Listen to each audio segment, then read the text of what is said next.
Choice, your creative superpower. We have the power to manifest as we dedicate attention to our thoughts, but often miss opportunity to achieve the greatest good.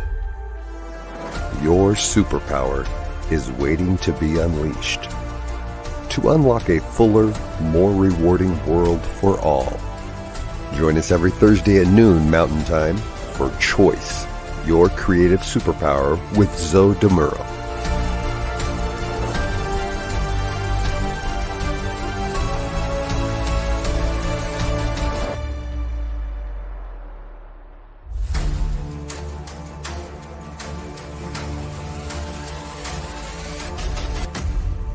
And now, here's Zoe. Welcome to the New Thought Media Network. My name is Zoe Muro, and I'm honored to be your host for Choice, Your Creative Superpower. Each Thursday at 11 a.m. Pacific Time and 12 noon Mountain Time, we consider ways for you to wield your superpower for the greatest good as you create your life experience. If you're coming back, it's good to see you here again. And if this is your first time, welcome to the show. I'm a religious science practitioner at the Oakland Center for Spiritual Living in Northern California, and I'm also a transformational coach. I work with people who are looking to live their lives to the fullest. In today's episode 14, we'll be exploring choice and abuse. Now, I am well aware of how delicate a subject this is, so let me be clear about a couple of things right away. First, I feel it's important to state this up front. I was abused as a child, physically, emotionally, and sexually. Personally, I do not refer to myself as a victim, nor do I use the term victim for others either, which does not mean that I believe people who have been abused weren't victimized. Because being victimized and being a victim are quite a bit different. But we're going to come back to that a bit later. The second thing I wanted to say here is that I understand how difficult it can be to even consider this topic for some folks. But I assure you, it is well worth it.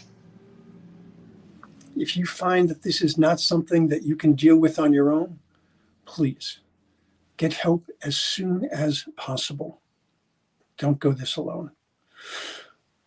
As we go through this talk today, if you find yourself being triggered and you don't really feel comfortable continuing, that's all right. You can stop, take a breath, come back to the video. It will be recorded. Watch it at your own speed, your own way. Now, you may have a therapist or a spiritual advisor that you can speak with. If not, there are many more opportunities to get assistance today than there were just a few years ago. I'm going to ask my producer, Gina, if she could bring up that list of resources for me.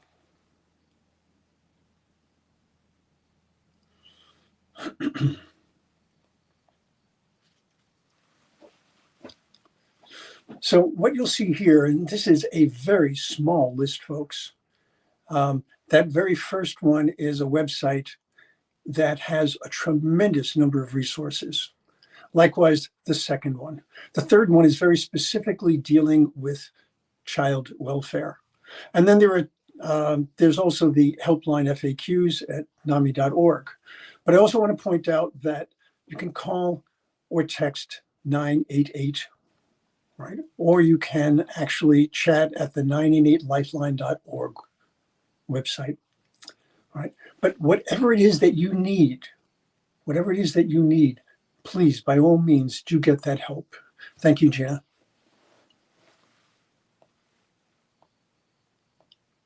I would also say that if anyone is threatening you with abuse, you can also call 1-800-799-SAFE for assistance.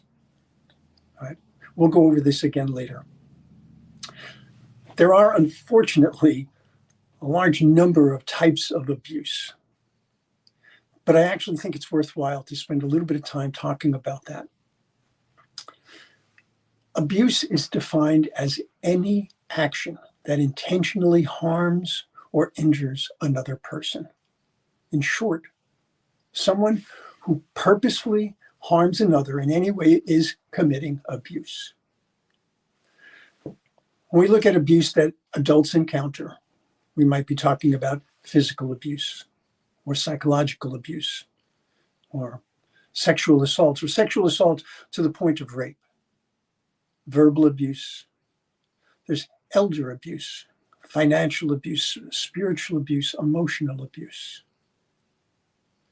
The reason why it is important to talk about all these different types is to recognize that things that we sometimes want to say, well, it really wasn't that bad, and it didn't really mean this.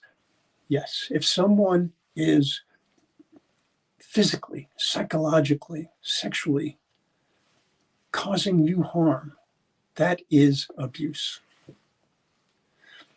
And for children, they specifically break it down in this way: physical abuse, sexual abuse, emotional and psychological abuse, and neglect. So again, why do we talk about all of these different things? To highlight 2 points. Clearly, there are a number of behaviors that are not only unacceptable, they're immoral, they're illegal. And secondly, they're not something that the person who is the object of the abuse chose. Right? So that's the first important point that I want to make about choice. Even if you think that because you went to a particular place or you spent time with a particular person or you should have known better, being abused was not your choice. The abuser had a choice. Unless they were being forced to commit an act of abuse, which is a situation I know happens. I've counseled people over the years who have told me about this horrible practice. But being forced to by another person is not the same as someone saying, for example, oh, I don't want to hurt you, but you give me no choice, or this hurts me as well, you know. That's, pardon me, but that's just BS, plain and simple. So let's take a moment here and just breathe. Okay, so how does choice fit into this? How can choice bring about a better experience of life for someone who has been abused? I want to talk a bit about support. Okay, this is one of your primary choices, choosing to support yourself. How? Well, we already spoke about recognizing that the abuse was not your fault. Absolutely. If need be, get yourself someplace safe. There are organizations that can help you with that, so don't be deterred by thinking about the cost, thinking about the logistics. There is help. Next, seek medical care if need be. All right. This is not necessarily a simple choice because sometimes people are afraid. They're afraid to expose what has happened to them. They're afraid that they're going to be judged. They're afraid that people are going to think less of them. Please, if you need medical care, by all means, get that. If you have been raped, by all means, it is critically important.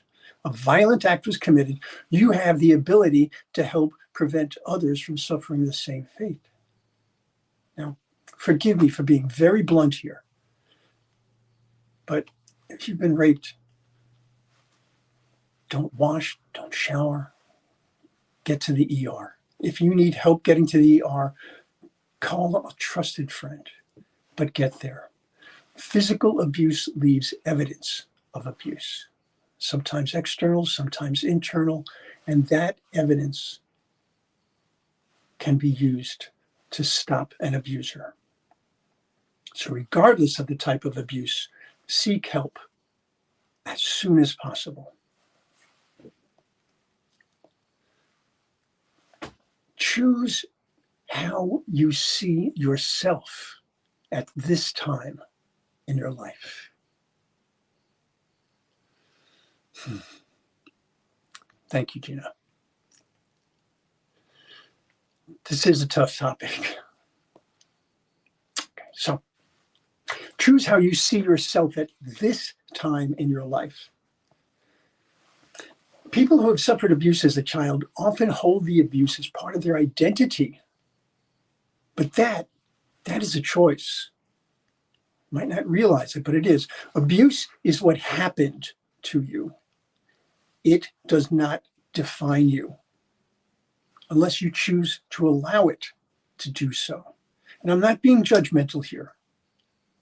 If you find that you cannot separate it from your identity, that's a very good indication there's work that you can do to free yourself, to break those chains of shame or fear. People who have been abused as an adult often suffer tremendously from the feeling that they should have been able to avoid the abuse. They should have fought back. They should have stood up for themselves. They should have known better. They should have been able to use their intellect.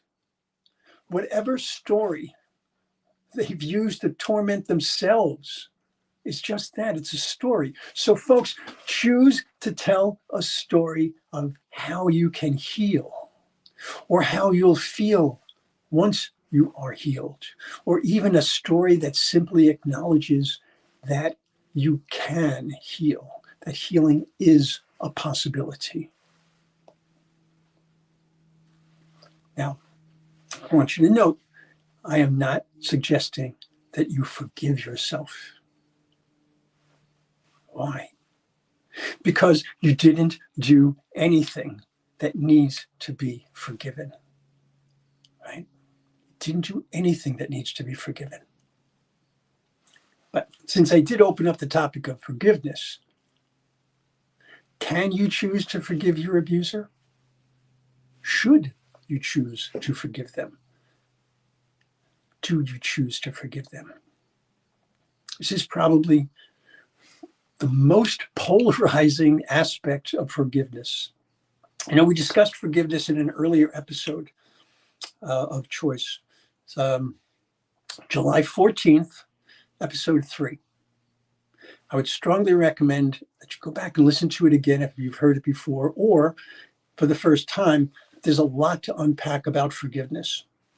But I'll summarize just a few key points here because it is important to this conversation. Forgiving is not excusing, nor is it trivializing. Forgiveness is for the forgiver, not the person being forgiven. Well, them too, but primarily for the forgiver. Forgiveness is about your freedom. Forgiveness is about reclaiming your power. Forgiveness can actually revitalize you, bring you an energy that you would not have imagined. Nevertheless, it is a choice, and you have to decide for yourself. So, can you choose to forgive? It really is a very personal choice. Should you choose to forgive them? I believe so. I strongly believe so. And I can tell you that for me personally, it made a huge difference in my ability to live my life more fully. Excuse me. Once again, I'll bring out a common expression. Don't really know who started this one. Hurt people hurt people. There's an author by the name of Will Bowen who said it a little more clearly. He wrote, "People hurt others as a result of their own inner strife and pain." Now, this is not excusing the act. This is not meant to exonerate the abuser, but it does help to understand how such things can and so often do come about. One of the reasons that it's so important to understand all about this is that abuse is not about the person being abused at all. It's about the abuser who needs to feel in control, who needs to feel powerful, who's continuing at times what was modeled for them by their abuser. Realizing that it was not about you means that you get to choose how you will allow the abuse to play out in your life. The first abuse I recall, I was 9. I remember coming back from school and trying to explain to my mother what had happened. When she understood where I was going with my story, she shut me down immediately. She said, look, you must have misinterpreted that priest's actions. I mean, he's a man of God, she said. You can't say these terrible things about him, not ever, not to anyone. My response after taking that in was pure self-loathing. I had no idea how to hold what I knew happened to me. And my mother's words, it made no sense. I watched monster movies as a child. I watched them a lot. And I used them as a way to try to understand what happened and what I believed was happening to me.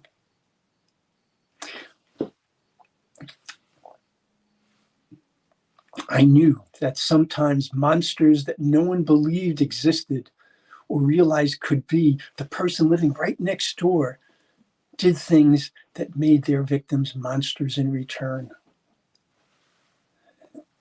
I think that was one of my biggest fears. My child's mind couldn't process any of it. I was terrified. So I had an escape. I followed my father's example. I started drinking. Became an alcoholic at age 9. If I had been born, I guess, a decade later, and this had occurred, I probably just would have gone immediately to drugs. But in the 50s, 1950s, that is, alcohol was much easier to come by. So I proceeded to bury any and all direct memory of that occurrence for years, despite the fact that other abuses occurred after that. It wasn't until it was almost 40 years later that I sought out therapy, abuse counseling, and then training in working with people who have been abused. But my ability to choose as a child was virtually non-existent. See, I looked to authority figures. I really had no other options. I mean, so it became ingrained in my psyche that in some way I was at fault. In some way, I was not only wrong, but it was sinful for me to even think about it. The effect of my life, or on my life rather, as a child, into my teens, and through a fair portion of my adult life, was immense. I lived for years firmly believing that I was broken somehow, and feeling that there was something evil inside me. Without realizing it, I became not only willing to accept far less than I could ever have had in my life, but it felt like it only made sense. I was broken and damaged goods. That's how I perceived myself. And so I was willing to accept jobs that weren't as good. I was willing to accept relationships that were terrible. I was willing to denigrate myself in every possible way because what was my value? This is what I had ingrained in my psyche. I've often wondered if those years and years of that belief formed by the terrible imaginings of that little boy who was raised on horror movies, who had no other vocabulary, no other way of holding what had happened. I wonder if that led to my developing prostate cancer. as the shame and the anguish wore down my system. I mean, we know that what we think can affect our bodies. And I certainly wore down my immune system tremendously for many, many years. Imagine how different my life could have been if I had the ability to choose how I would deal with the abuse, to heal from it, to work my way through the layers of choice that would have led me to where I am today, secure in my knowledge and my understanding that that little boy was not at fault. He was not evil. You know, my heart breaks when I think of this. Not for me, because I've been able to get through so many barriers and I have made a good life for myself. And it just keeps becoming more rewarding as I do the work that I was called to do. No, my heart breaks for those people who still believe the abuse was their fault, that they are stuck in a cycle of abuse. Not only the abuse that happened to them, but in essence, the abuse that they heap upon themselves by feeling that they can't speak about it, by feeling that they have to bury it, by feeling that it was their fault, any of those. My heart and my prayers go out to all of them. So, how will you choose to view the abuse? If you were approached by your child, your sibling, your parent, any loved one, and they told you about their abuse and how they blamed themselves, wouldn't you clearly and decisively reject that way of thinking? You can choose to do the same thing for yourself. I want to focus for a bit on the choices a person may make relative to abuse when they themselves were not the person abused, but someone has come to them for their help. First thing I'd say, tread lightly. Let the person who has come to you choose how they want to let the story unfold. Your first choice then is to consider whether you're capable of hearing what they're saying. It can be extremely hard to hear. And there's no reason for you to feel that you're not a good friend if it would be too much for you. Okay. What I would hope you'd choose to do then would be to ensure them that you would help them find someone who could work with them. This will help them avoid the shame-blame cycle of isolating and pushing it all deep down inside because they, oh, I went to you for help and you think it's too terrible. And ensure them that you can help them. All right. And you help in a way that is reasonable for you, reasonable for them. Now, unless you're a therapist or you've had training working with the abused, don't go it alone. While the person who came to you can still benefit from your support, they could very well need professional and even medical assistance. So choose to understand the situation. Choose to understand your abilities and where your boundaries are. Choose to be supportive, not demanding or controlling. That might seem like an odd thing to say. I mean, you might not think that you're doing something wrong, but oftentimes the abused feel that they have little or no power. So given that their recovery is going to focus on reclaiming their sense of power, I want you to be mindful. Don't be so directive that they either become dependent on you or they feel that you're not really giving them a choice as to how they respond. So it's like, no, you have to go to the doctor. No, you have to do this. they need to be able to have that control within themselves because they're experiencing such a tremendous lack of control. They need to bring that sense of power back because they have felt such a loss of power.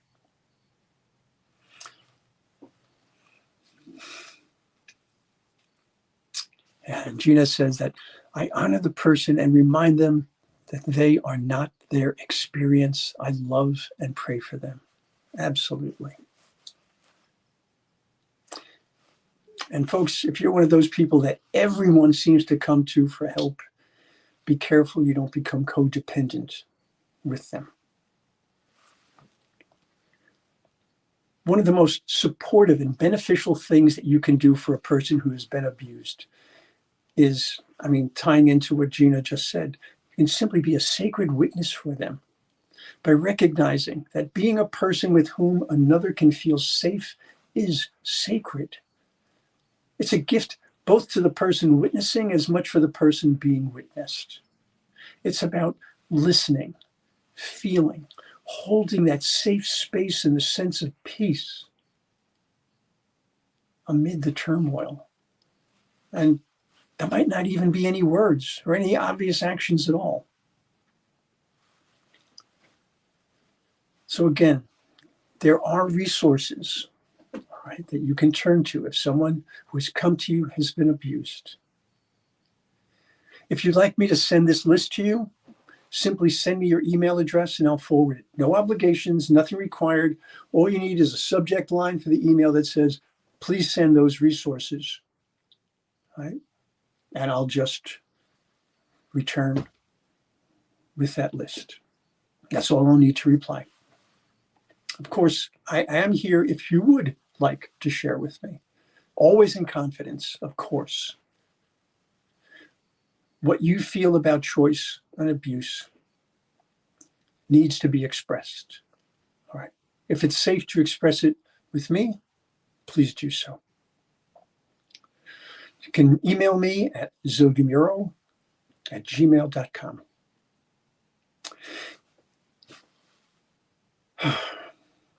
Folks, if you have any questions or any ideas about this show, or if there's anything that you would like to see me cover on this show, let me know.